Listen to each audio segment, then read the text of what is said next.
everybody. Thanks for tuning in to the last bit of this transmission rebuild.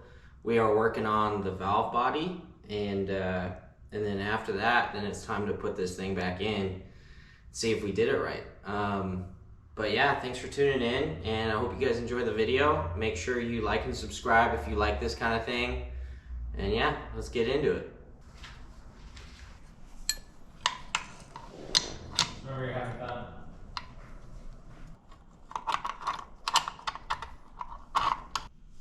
Put this nut on.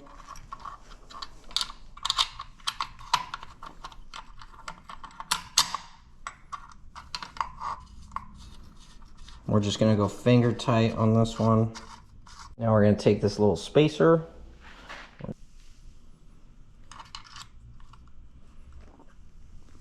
There we go.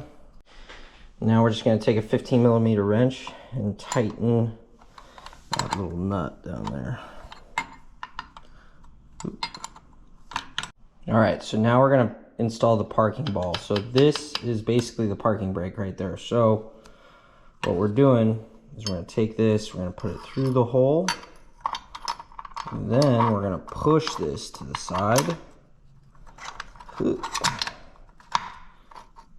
Come on. There we go. All right, so this is what it should look like. So if I pulled on this, then it should push that parking brake into the transmission, and now the output shaft cannot turn. But if I take it loose, now it can turn. We're gonna install the accumulator. So the accumulator is just gonna be this, the pin, and the spring. So we're gonna put the spring in first. We're gonna put in the seal. There we go. And then the spring.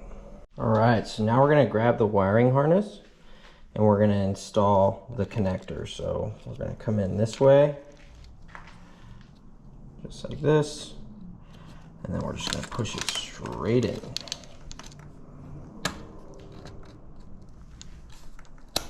There we go.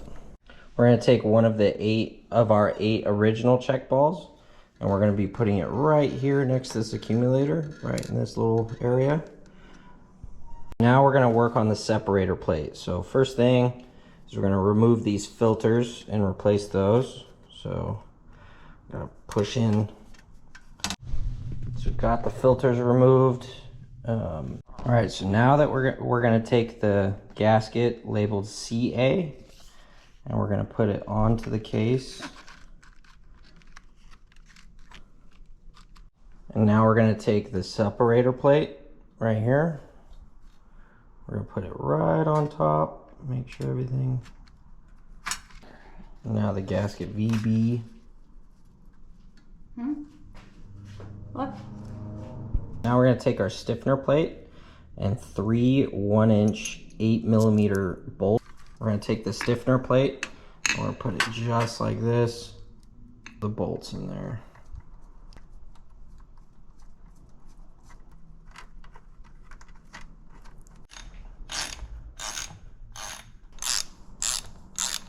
So now we're putting the 1 to 2 accumulator on.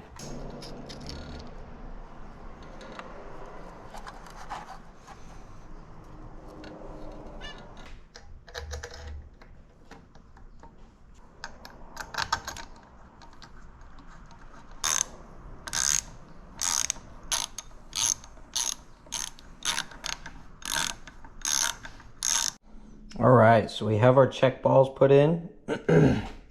So now we're gonna put the valve body back on. Now, as we put the valve body back on, we're gonna have to put this pin into a little rod as we drop it. So it's gonna be kind of annoying, but we're gonna try it out.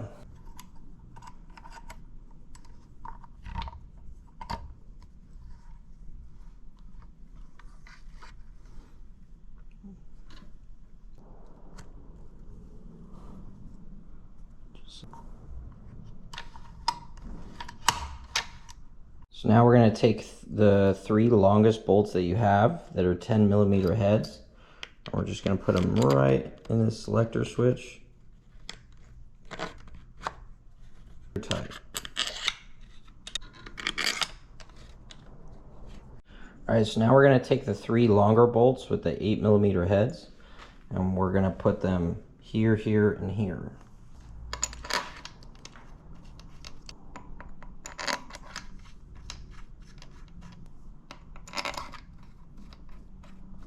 So now we're gonna take the last 9 bolts, and we're gonna just finish bolting down the valve body.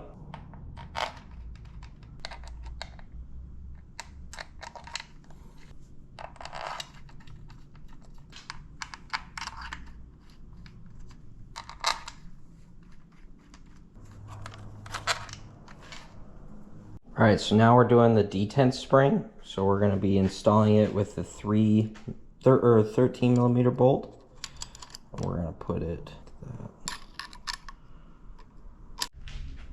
Now we're grabbing the PWM solenoid and we're gonna put it into the valve body.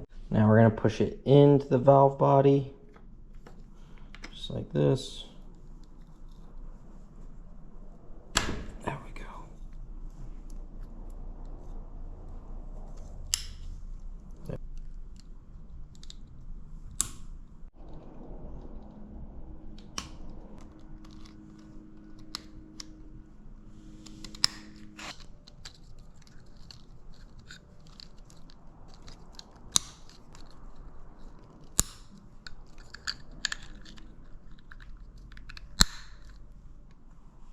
Boom.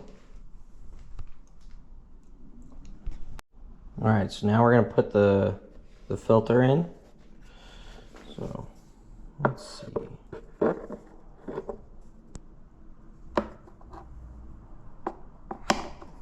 There we go. All right, now we're gonna put the pan gasket on. Hey, there we go. Now we are setting the pan on.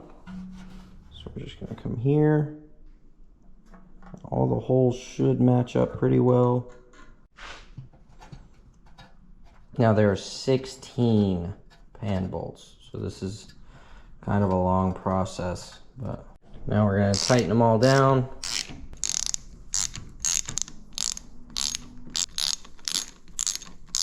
All right, so now we're gonna be putting the servo back in, this thing right here. So we're gonna start off with putting the spring inside. Then we're gonna shove this whole lugabaloo in there.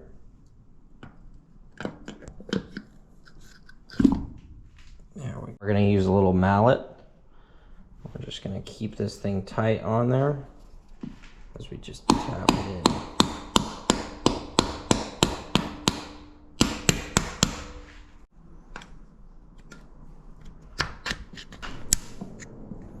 Snap ring is in. Now we're putting the housing back on the case.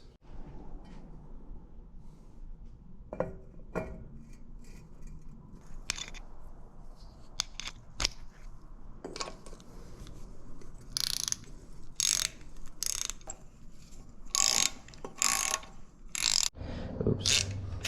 Oopsie. Everything's pretty tight.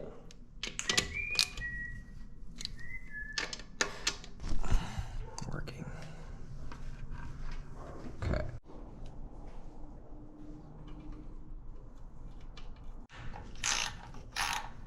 We actually freaking finished this thing.